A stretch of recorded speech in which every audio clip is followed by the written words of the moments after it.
जळगाव जिल्ह्यात वाढत्या तापमानाचा फुलांच्या शेतीवर सुद्धा मोठा फटका बसताना दिसतोय। कडक उन्हामुळे गुलाबाची झाडं वाळतायत आणि उमलणारी फुलं सुद्धा झाडावरच सुकतायत।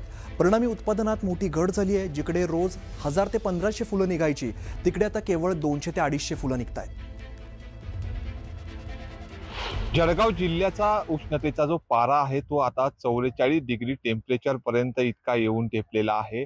आणि या वाढत्या तापमानामुळे जर बघतोय तर या ठिकाणच्या फूल उत्पादक शेतकऱ्यांना देखील मोठा आर्थिक फटका या ठिकाणी दिसून येत आहे। आपण जळगावच्या शिरसोली परिसरामध्ये आहोत की या ठिकाणी फूल उत्पादक शेतकरी मोठ्या प्रमाणात या ठिकाणी फुलांचं उत्पादन घेत असतात। मात्र आपण जर बघतोय तर या ठिकाणी वाढत्या उन्हामुळे ही जी झाडाला लागलेली जी फुलं आहेत ती संपूर्णपणे सुकत आहेत। एकीकडे विचार केला तर याच झाडाला जर खालच्या पद्धतीने खालच्या बाजूला जर बघितलं तर या ठिकाणी खालच्या बाजूला या ठिकाणी हिरवीगार ही झाड दिसतं। मात्र दुसरीकडे वरच्या बाजूला जर बघतो तर या ठिकाणी फुलं असतील किंवा या फुलाच्या झाडावरती जी पानं असतील हे सुकून या ठिकाणी मोठ्या प्रमाणात नुकसान होत आहे। फुलांची वाढ देखील या ठिकाणी काही प्रमाणात खुंटलेली आहे। पाणी योग्य प्रमाणात मिळत नसल्याने आणि उष्णतेचा हा परिणाम या ठिकाणी झाला असल्याचं मत या ठिकाणी बोललं जात आहे। आपल्यासोबत स्वतः या मावशी आहेत, या फुलांच्या बाग लावत असतात, फुलांचं उत्पादन घेत असतात। ताई काय सांगाल, या ठिकाणी फुलांची वाढ खुंटलेली आहे वाढत्या उन्हामुळे? आमच्या इथे ना फुलं म्हणजे अशी वाढ होत नाही, वाढ कमी राहिलेली त्याची। पाणी त्याला जास्ती भेटत नाही ना, पाणीमुळे म्हणजे ते वाढ करत नाही। कळी आली म्हणजे ती लहानची लहान राहते, मोठी होत नाही आणि त्यात ती काळी पडून जाते, उन्हाने म्हणजे जळून जातं पुरा।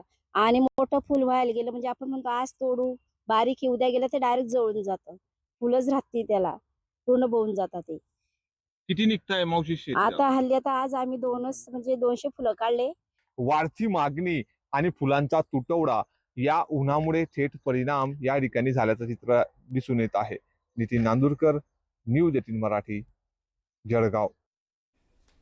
तर इकडे रत्नागिरी जिल्ह्यातील दापोलीसह कोकणात बदलत्या हवामानाचा मोठा फटका बागायतदारांना बसतो आणि अवकाळी पाऊस असेल किंवा थंडीमुळे आंबा आणि काजूसोबतच नारळ आणि सुपारी बागांचंही मोठं नुकसान होतंय। उत्पादन घटल्यामुळे शेतकरी आर्थिक संकटात सापडलेत। आंबा काजू बागांचे पंचनामे सुरू असताना नारळ सुपारी उत्पादक मात्र अद्याप मदतीपासून वंचित असल्याची खंत व्यक्त केली जाते। शासनाने तातडीने पंचनामे करून नुकसान भरपाई द्यावी अशी मागणी बागायतदारांकडून केली जाते।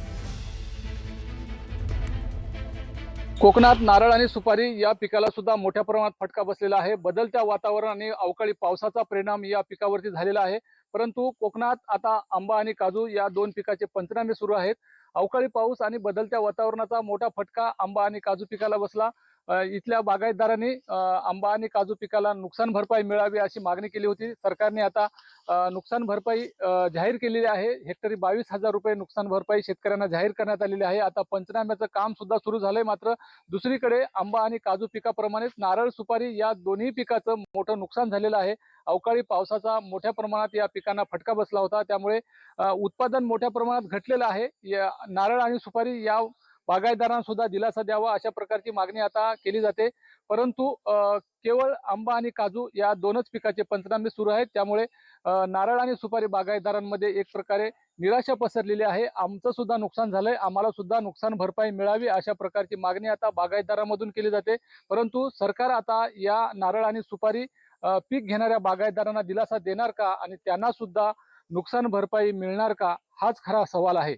शिवाजी गोरे, न्यूज 18 मराठी, दापोली, रत्नागिरी।